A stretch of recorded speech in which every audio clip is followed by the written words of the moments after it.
আজকে তো brigade parade গ্রাউন্ডে আমরা দেখলাম বাম ফ্রন্টের সঙ্গে কংগ্রেস দল, তার সঙ্গে আইএসএফ। এটাই তো আমাদের ভারত, এটাই তো আমাদের দেশ। যেখানে যেখানে শরিক দল প্রার্থী দেবে, কি হয়েছে না হয়েছে সব ভুলে গিয়ে এই বিজেপি সরকার আর বিজেপি সরকারের টিম মমতাকে আমরা বাংলা থেকে উৎখাত করে ছাড়ব। 2021-এর বিধানসভা ভোটের আগে বাম, কংগ্রেস, আইএসএফ-এর যৌথ শক্তি দেখেছিল ব্রিগেড প্যারেড গ্রাউন্ড, কিন্তু ঐতিহাসিক সেই ব্রিগেডে সিপিএম-এর সঙ্গে আইএসএফ-এর মধুচন্দ্রিমা এখন অতীত। এবারের লোকসভা ভোটে আইএসএফ সিপিএম-এর সঙ্গে জোট করেনি, উল্টে সিপিএম-এর বিরুদ্ধে প্রার্থী দিয়েছে। সিপিএম অনেক আগে থেকেই খোলাখুলি সমর্থনের ঘোষণা করলেও নওশাদ সিদ্দিকী শেষ মুহূর্তে ডায়মন্ড হারবারে অভিষেক বন্দ্যোপাধ্যায়ের বিরুদ্ধে লড়াই থেকে সরে আসেন। তখনই রাজনৈতিক মহলে প্রশ্ন উঠতে শুরু করে, তাহলে কি তৃণমূলের সঙ্গে কোনো গোপন ডিলের জেরেই আইএসএফ এটা করলো? এই পরিস্থিতিতে এবার আইএসএফের বিরুদ্ধে ক্ষোভ উগরে দিয়ে ইঙ্গিতপূর্ণ মন্তব্য করলেন মোহাম্মদ সেলিম, যিনি 2021 সালের বিধানসভা ভোটে আইএসএফের সঙ্গে সিপিএমের জোটের মূল কাণ্ডারি ছিলেন। আইএসএফের থেকে কোনো বার্তা আসেনি, এখানে সে গুজব ছড়ালে হবে।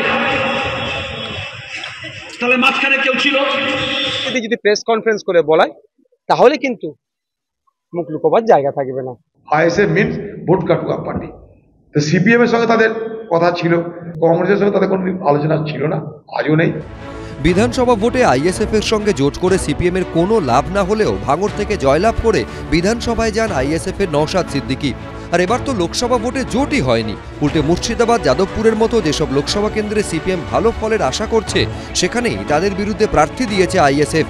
এই অবস্থায় যাদবপুরের সিপিএম প্রার্থী সৃজন ভট্টাচার্যের সমর্থনে ভাঙড়ে প্রচার করতে গিয়ে আসন সমঝোতা না হওয়ার জন্য আইএসএফকেই দায়ী করলেন মোহাম্মদ সেলিম। বিমান বাবু বামফ্রন্টের চেয়ারম্যান হিসেবে 2 মাস ধরে ফোন করছেন, আইএসএফের থেকে কোনো বার্তা আসেনি। আমি নওশাদ সিদ্দিকীকে হোয়াটসঅ্যাপ করছি যে সব আসন সমঝোতা হয়ে যাবে, তোমরা কোন আসন লড়বে একটু জানাও, কথা বলো। কোনো রিপ্লাই হয়নি, সব হোয়াটসঅ্যাপের লিস্টে আছে। এখানে সে গুজব ছড়ালে হবে? তাহলে মাঝখানে কেউ ছিল?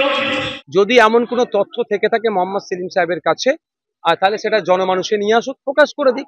আলিমুদ্দিন স্ট্রিটে গিয়ে যেভাবে, যখন আমরা যাদবপুর সিটের কথা চেয়েছিলাম, যাদবপুরের ভৌগোলিক অবস্থানকে দেখিয়ে ওপার বাংলার মানুষের কথা বলে যেভাবে মন্তব্য করেছে আলিমুদ্দিন থেকে, সে কথা তাহলে যদি আমরা প্রেস কনফারেন্স করে বলি, মোহাম্মদ সেলিম সাহেবরা কিন্তু বুঝতে পারবেন। 2 ডজনের বেশি লোকসভা আসনে প্রার্থী দিয়েছে আইএসএফ, তার মধ্যে মুর্শিদাবাদ, বসিরহাট, জয়নগর, মথুরাপুর, ডায়মন্ড হারবার, যাদবপুর এবং উলুবেড়িয়ায় আইএসএফ সংখ্যালঘু ভোট কাটলে তাতে আখেরে বাম কংগ্রেসের ক্ষতি এবং তৃণমূলের সুবিধে হওয়ারই সম্ভাবনা বলে মত রাজনৈতিক পর্যবেক্ষকদের।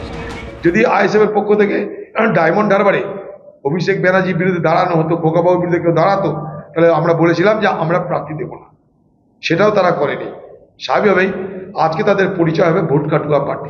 পলিটিক্যাল ম্যাথমেটিক্স কোনো নির্দিষ্ট সূত্র মেনে চলে না, তাই কে ভোট কাটবে আর কার ভোট কাটবে সব উত্তর জানা যাবে 4 জুন লোকসভা ভোটের ফল বেরোনোর পর।